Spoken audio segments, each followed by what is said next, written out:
Hello, everyone, and welcome to Coaching Think Talk. I am Coach Shaun from Life Coach Philippines, and this is coaching for sane parenting. This coaching conversation are for parents with teenage children who are wanting to create a mentally fit environment at home. And my mission is to be able to help 1 million parents create a mentally fit ecology at home so that they can keep themselves and their family alive so that they can live a more meaningful and fulfilling life. Thank you for joining me live today, and please leave your digital footprints by letting us know where you are coming from today. Asan po ba kayo sa mundong ibabaw or in a part of the Philippines or abroad?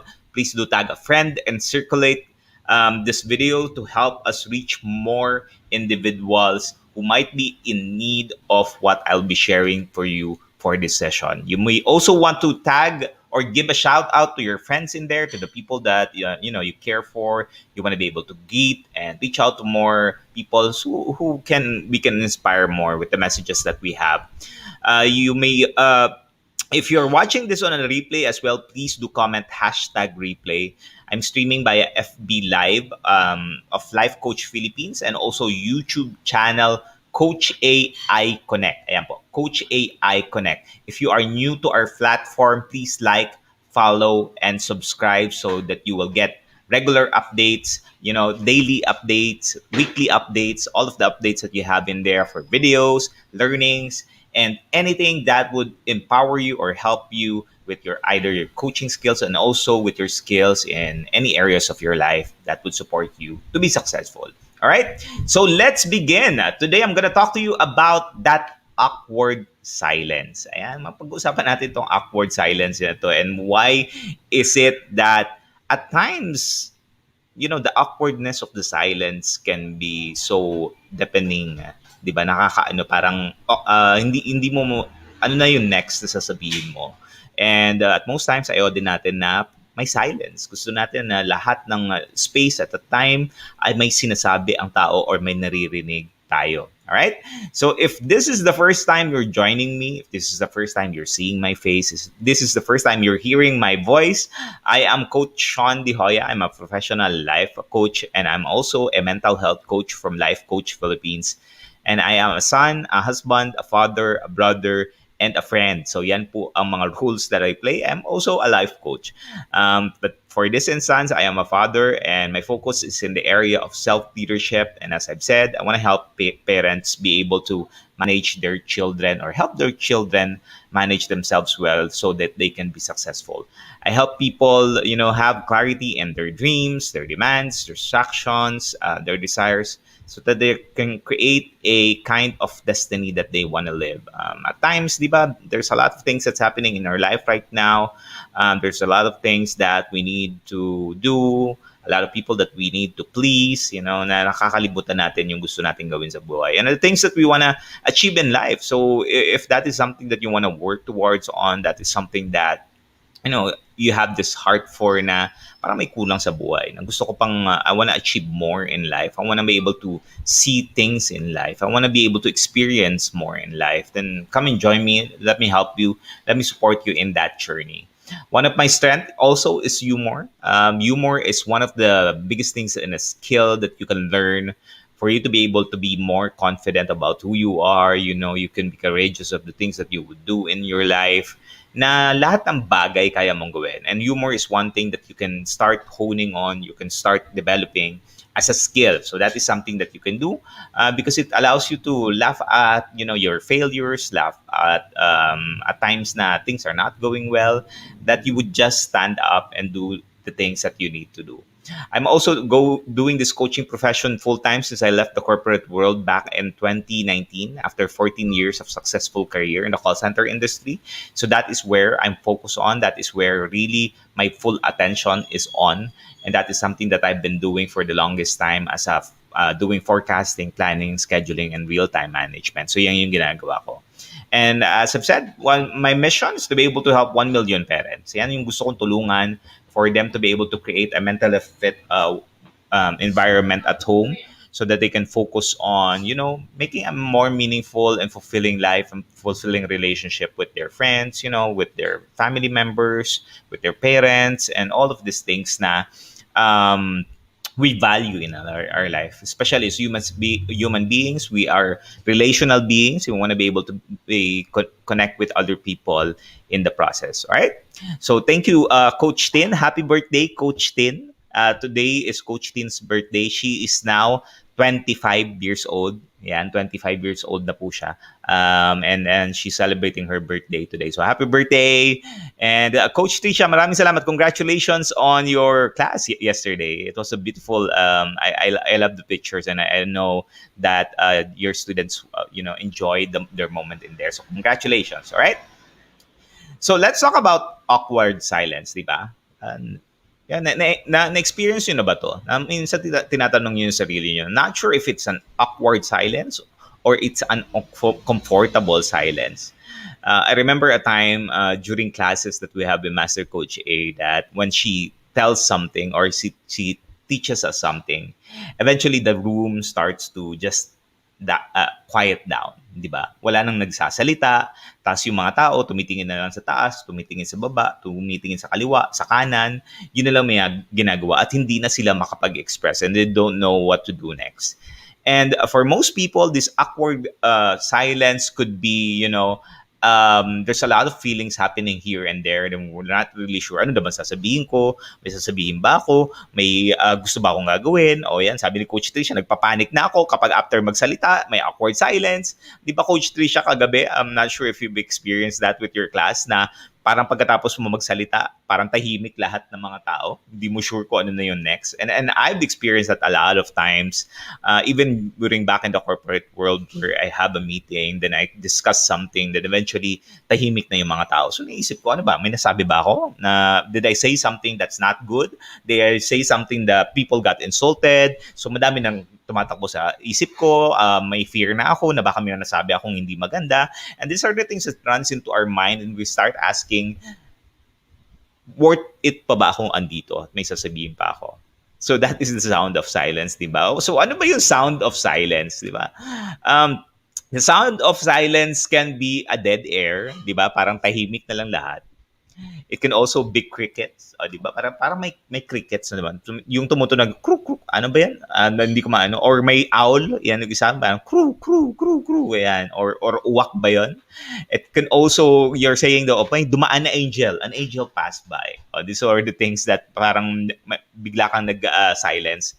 And it's also a gush of wind. Parang shh, tahimik lahat ng mga tao. So these are the things that you would say or you would listen or you would observe during the times na may sound of silence. And if you think about it, as human beings, we always have this need for us to fill those empty gaps in every conversation. Di ba? At times, parang mabilis kang sinasabi, madami kang sinasabi because you want to make sure that all of the things that when you're saying or you're utilizing the time, you're able to spend or to fill up the time that is not being used. Di ba? Pag minsan, parang minsan hindi ka na makahinga. Hindi mo na maabot yung breath mo because you want to be able to consistently be speaking.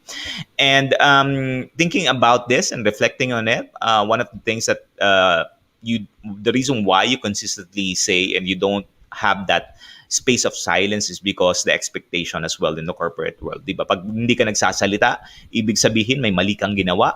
Ibig sabihin na hindi mo alam, hindi ka intelligent yung time na yun na may discussion na dapat nagsasalita ka. Kahit minsan mali-mali na yung pinagsasabi mo, okay lang siya. Ganun yung experience. And those are the things that's happening. And as human beings, we are social creatures. We want to be able to have that connection with other people and we want to be able to connect with other people as well in the progress. And we want to make that connection around us. Kaya yung sound of silence is deadly for us. Yun yung feeling natin na parang dapat walang silence at lahat ng mga bagay-bagay ay lahat ng space na yon. There's no interval that there is silence. Now, there's a research in the US that talks about ano yung silent? When is it a time that silence can be awkward. Oh yeah, may research yan. Ginawa ng research yan on how this happened. And they say that the 4 enormous seconds of silence is, the one na if you it is just a 4 second silence, hindi siya awkward. And this was researched by Kudenberg, Postmes, and Gurdjieff has shown that in the United States, yan, only 4 seconds lang before an extended period of silence becomes uncomfortable during conversations. So I would like for you to reflect on the past conversations that you have. Maybe there was an awkward silence here and there. How long was the silence? Was it more than 4 seconds? Di ba? Was it a minute or 30 seconds maybe? Minsan, if you think about it, coach, para ang bilis ng 4 seconds. But if you time that, I tell you, ang tagal niyan. That sound of silence would just like ear-shattering na ano ba nangyari. And why is it that more than 4 seconds is uncomfortable for us? Well, silence, humans equate silence with rejection. Yan. So pag tahimik yung mga tao, they feel they're rejected. Ayan. Thank you, Coach Rizal, for joining. Sabi ni Coach Trisha, yung nga, nagpapanik na nga. Coach Myrene is also here. Elaine, thank you. Thank you for joining. Yan, interesting yan. Thank you. And this one, really, I try to think about bakit ba yung silence parang you feel uncomfortable with silence, because this is where the research comes in na pag more than 4 seconds na, it's a state or a feeling of being rejected. Like, during the times maybe na, di ba may sinasabi ka, tapos suddenly, tumahimik yung kausap mo. You have this feeling that naintindihan ba yung taong to, yung sinabi ko? Or is this person rejecting my ideas, my thoughts, and what have you? Kaya at times, parang ayaw mo na din magsalita. Kasi hindi mo sure kung paano mag-respond, paano mag-reply, and these are the things that's also challenging. And we have an evolution-driven desire for conversations because it makes us feel connected and accepted. Yun yung reason kung bakit gusto natin laging nagsasalita, gusto natin na laging may naririnig tayo, because of the feeling of connection. And when there is a state of silence, yon, parang you feel rejected. You feel distressed, you feel afraid, sometimes you feel hurt, sometimes, di ba? Ito yung mga bagay-bagay na nararamdaman mo, and you would feel na, ano bang gagawin ko? Magsasalita pa ba ako? Tatahimik na lang ba ako? Or what are the things that I need to do? But the research also stated, ito maganda yung sinabi ni Gutenberg dito, she doesn't recommend rushing to fill the awkward silence when they occur. Kasi di ba minsan nagpapanik na agad tayo, ano na ba sasabihin ko, ano yung next what would talk about, and so on, that we want to be able to transition between topics and discussions. And Gutenberg is saying na don't rush into things. And instead, when you feel an awkward silence, or if you have an awkward silence, or you see an awkward silence, what she suggests is to try identifying what brought it about. Yan. Ano yung nangyari? Ano ba yung nag-suffice doon sa awkward silence na yon?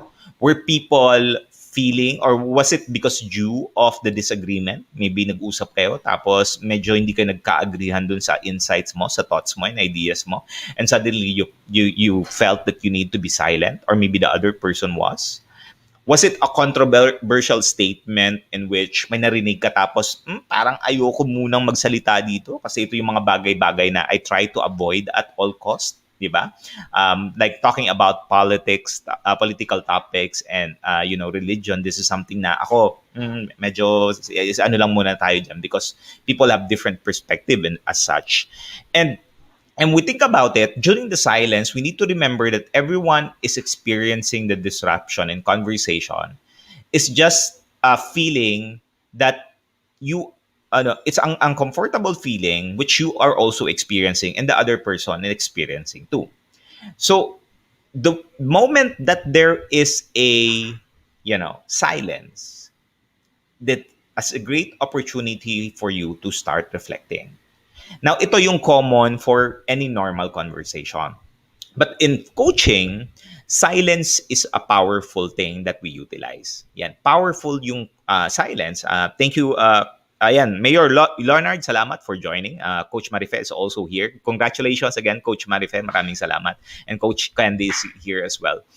In coaching, we utilize silence so powerfully to allow the individual for them to think and reflect on the questions, to reflect on the conversations, to reflect on how they feel about these things, how they feel about experiences, how they feel about these emotions, and even how they see, the things that they experience. And being able to be in a space comfortable of silence goes a long way. Like I've been in the coaching profession for the last 3 years, and last year, yesterday we just celebrated the 3 years of becoming a certified life coach. Again, Master Coach, maraming salamat for the certification and the changes and the 3 years journey that I have. It's just been a tremendous experience for me. And the thing that I've taught or I've learned about silence is how powerful it is to allow the individuals to be in a space where they feel that it's okay to express. It's okay to express not in words. It's okay to express in the body language, their facial expressions. At times when things are being quiet, the people that we talk with go takes a look at the sky, the walls and so on, because they're trying to make an assessment of how they feel about the question or how they wanted to ask that question. And as a parent, this is a powerful tool also that I have been using ever since I got certified to allow my children to be able to speak and be comfortable thinking. You know, may mga times na I'm not sure if you've experienced where you've been talking to your parent or your children is talking to you, then you ask a question or you told them something, and suddenly yung bata biglang tumahimik. Tapos, instead na intindihin mo yung bata kasi nag-iisip, nagalit ka. 'Di ba? Sinigwan mo yung bata na bakit ka ganyan, hindi ka nagsasalita, hindi mo ako ano ba? Nangiinis ka ba, nangiinsulto ka ba? Yung mga ganyan, narinig mo na lahat. Parang 'di ba narattle yung bata, hindi na alam. So magsasalita na lang yung bata, tatahimik na lang yung bata. Tapos pag nagsalita naman yung bata, magagalit ka at maiinis ka, sumasagot ka na. O, 'di ba nagulo na yung bata. Hindi na alam kung ano yung gagawin ng bata.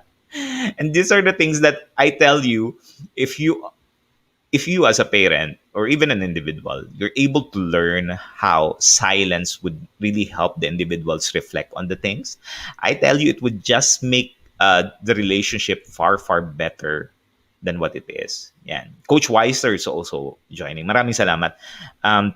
Si Elaine, can relate especially when presiding over Zoom meeting where you need to learn to feel comfortable with silence to allow them to think. Exactly, which is a powerful thing, di ba? Um, it's an uncomfortable feeling for you to be in a state of silence because yun nga yung feeling na parang nire-reject ako ng mga tao. But once you get used to it, I tell you, it's just very powerful that the people are just nakita mo naman yung face eh. You can see that in their face that they're really thinking about it, they're reflecting on it, and allow them time to speak on that. And that is something that you can do. Coach Marife, nagko-connect siya din, ganyan din dati, me. O, di ba? Parang pag kinakausap mo yung bata, tapos pa hindi nagsasalita, naiinis ka, natagagalit ka. Ayan. So, iyan yung awkwardness, especially with disagreement. So, what Godenberg is saying here, that during silence is you need to start reflecting on the situation or what happened. Like, may nasabi ka ba? Was there a speech that you said? Was there a specific word that the person, kind of connected with you with? That's why tumahimik sila. Was there a different situation and what have you? And this is for you to understand the other person too. And this is where critical in parenting is for the parent to really come into a space of understanding. And I want to share to you 5-in-1 ways how parents can use silence to increase parent-child connection. Yeah, a lot of times in this space right now, especially in the pandemic, children and parents are staying in one roof, right? Not before na yung mga bata pumupunta sa school, the parents go to their office and what have you, 24/7, 24/7, you're staying at home. And your children is staying 24/7 too. And makikita mo yung mga dating hindi mo nakikita, and you would have a lot of opportunity now to have a conversation with your children. But the question there is, hindi naman tayo tinuruan kung paano mag-transition ngayon, right? Most especially if you're a parent and you're used to, being out talking with your employees, talking to your clients, talking to with other people, then eventually nasa bahay ka na at nakikita mo lagi yung mga anak mo. So how will you utilize this silence to have more connection with your child? Again, I'll give you 5 and 1. Number 1, silence builds trust. Yan. Yung isip mo, what? Paano naging silence builds trust? Di ba kanina, coach, sinabi mo na parang nare-reject yung bata. I'll tell you. Building trust means that you're able to listen to your child, not to respond, but to understand. At times kasi yung nagsasalita pa yung bata, tapos biglang may na-trigger ka, may nasabi yung bata, na-trigger ka, tapos nag-respond ka agad. And we're not allowing the children to be able to express themselves. And if we allow them to be in that space where, alam mo yun, na okay lang ako mag-express, that I can remain silent, you can remain silent, and that goes a long way. So building trust na alam mo na yung bata, nag-iisip, nagpa-process, di ba? Iniintindi niya yung words, or maybe at times hindi din niya naiintindihan yung words mo because most of the words that you use is from your work, tapos yung bata, hindi niya pa narinig yung word na yun. And these are the things that you can allow your children to really be trusting you, and they feel secured na okay lang si mama or si papa. Naiintindihan ako. So okay lang ako to be in the space of silence, or it's okay that the space is silent. Number 2, you allow also your child and yourself to see things in perspective. Why? Ito nga yung sinasabi ko kanina na you might think that your child knows about the words that you speak, the meaning of the words that you're saying, or the thoughts that you have in there. But in reality, they don't. They don't know. They don't understand you. They don't understand your perspective. They don't understand the words that you're saying, especially if it's highfalutin words na kailangan ko pa maghanap ng, di ba, cellphone, mag-research ko nga muna, ano bang ibig sabihin na to? Para naiintindihan ko.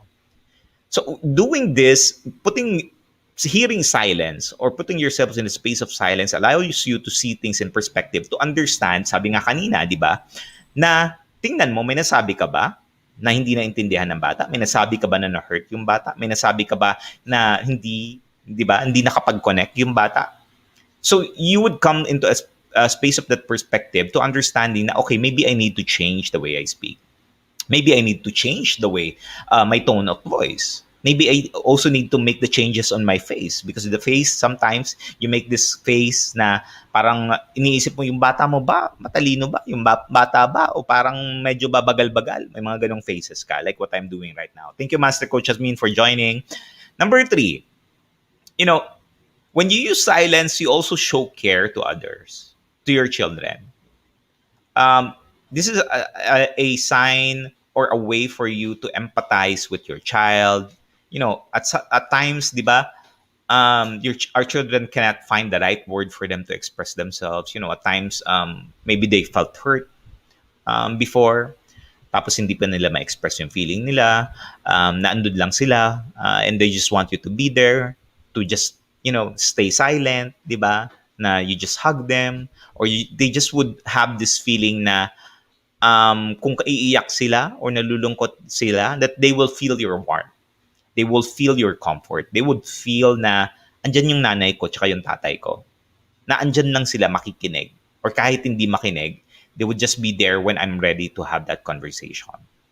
So you can utilize silence, I tell you, in ways that would allow you to have that emotional connection with your children.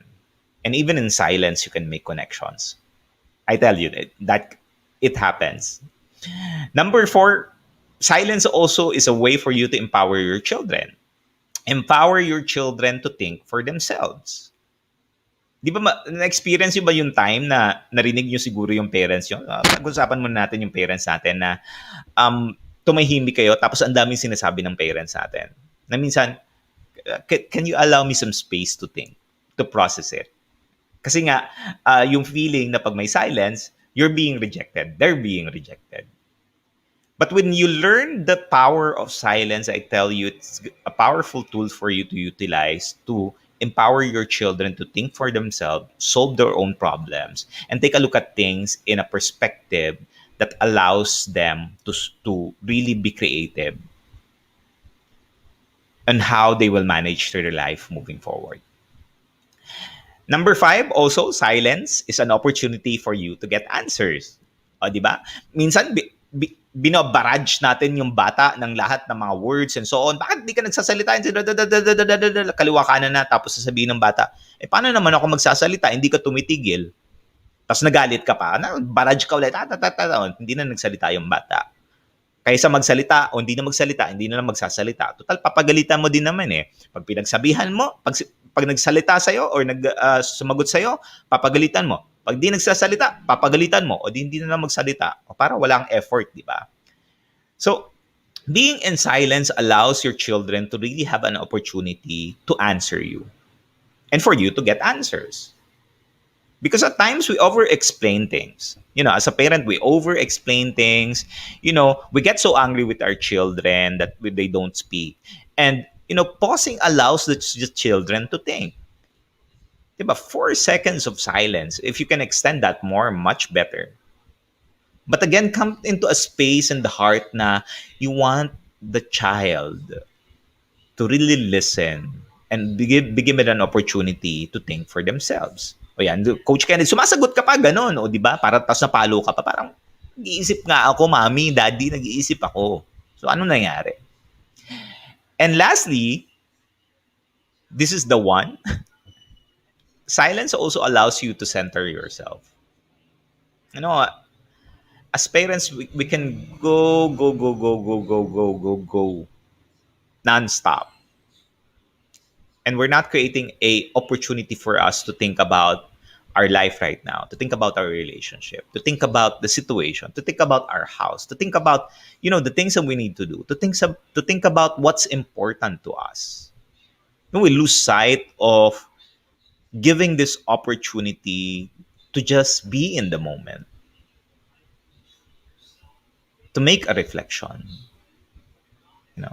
to make an assessment, and also to make connections. There is really power in silence. If we start welcoming silence into our life and seeing this as an opportunity to make more connection, I would tell you the world would just change on how you see conversations in the future. Because it's a beautiful thing that you're able to see your children grow as they progress. They are more intelligent, they are more understanding, they are more expressive to you because they know that they trust you. They know that you understand their perspective. They know that you care for them.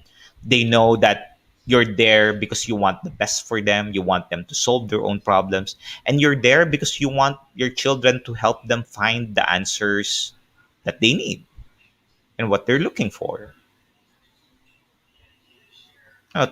Times are rough and tough right now. And just allowing our children and even other people, maybe you have friends in there that are going through some challenges. Maybe you have some friends in there that, the go-to person ka, pinupuntahan ka lagi, kinakausap ka, seeking for your advice and guidance and what have you. And imagine if you're able to practice all of this and you're able to help these people that looks up to you, that follows you, that also cares for you, that cares for your feedback and your guidance. Imagine if you would allow them some space to breathe and just reflect for a moment that there's really someone there for me that's listening, that cares for me, that values me. So if you are someone who wants to, level up the way that you talk to individuals, you speak to individuals, you ask questions, and also you listen, I would highly invite you to, the Co-Actively Co-Create Life Coach Certification Program. This is a program of Master Coach A. And The CACC certification program is a journey for individuals who seek for support opportunities to help transform lives in every domain of life. I tell you, this is a 21-day journey that just changes the way you see conversations. It changes even the way you ask questions, and it even changes the way you see other people. And the journey just allows you to be yourselves and to understand yourself more. And this co-actively co-create life coach certification program is a movement of awakening the sleeping giant and charging the warriors of our time to arise and advance to protect and nurture today's generation of game changers, which is our children, and we are game changers already. And we can just have that necessary skills for us to be better at listening and asking powerful questions. I tell you, your relationship would change, and it will become so wonderful that you would just experience joy in everything that you do. And for parents, once you get certified, you would say, Coach, hindi naman ako, ayoko naman mag-coaching. I don't want to utilize this as a profession, di ba, na I would earn. I tell you, even if you're not ready yet to monetize this, you can help your children with coaching by reestablishing a positive family relationship. Coaching would allow you to do so. To establish positive family relationship. Now you would be able to connect because you understand them more. You're more compassionate. You're more empathetic. It also improves the lines of communication because you now know how to ask questions. You now know how the perspective of the person. You now know how the person thinks. It also helps, build confidence, self-efficacy in parents and children. The way that they see themselves, the way that they see others, the way that they perceive themselves, the way that they perspective. It really allows them to do that. And also, coaching will help you develop problem solving skills and creativity skills. Even right now, kung hindi ka pa naman nanay, hindi ka pa naman tatay, and you want to be able to utilize this in the future, and preparation is better than just doing things when it comes, di ba? Mas magandang naka-prepare ka na. Para pagdating dun sa point na yon, you're already prepared for that. And that is where the power of coaching comes in. That you would have all of these necessary skills for you to have great connection and great interaction. So you might ask, Coach, what is coaching? I'll give you just an intro of what coaching is. Coaching is unlocking a person's potential to maximize their own performance. It is helping them to learn rather than teaching them. It's helping them to learn rather than teaching them. And that's a powerful statement, which is true. Because knowing thyself is the beginning of wisdom. And when you know thyself, that is learning who you are and how you respond. And coaching is based on a belief that the coachees always have the answer to their own problems. Like our children, they have the answer to their own problems. We just need to support them. That's why it's empowering. And coaching helps people reach their full potential by helping them to unlock their thinking, diba? Remove the barriers that they have. And it's worth noting that these barriers are often mental, sa mind siya, creating by the coachees themselves. And lastly, in coaching, the coach doesn't give advice. And all the content is the coachees because you know your life more than we do. For this reason, the coach does not need to have a direct experience of the coachee's role. And that is the power of coaching. So if you have someone who has the heart, you have the heart to serve others, you want to be able to level up that relationship with your children. You want to be able to have that emotional connection with them.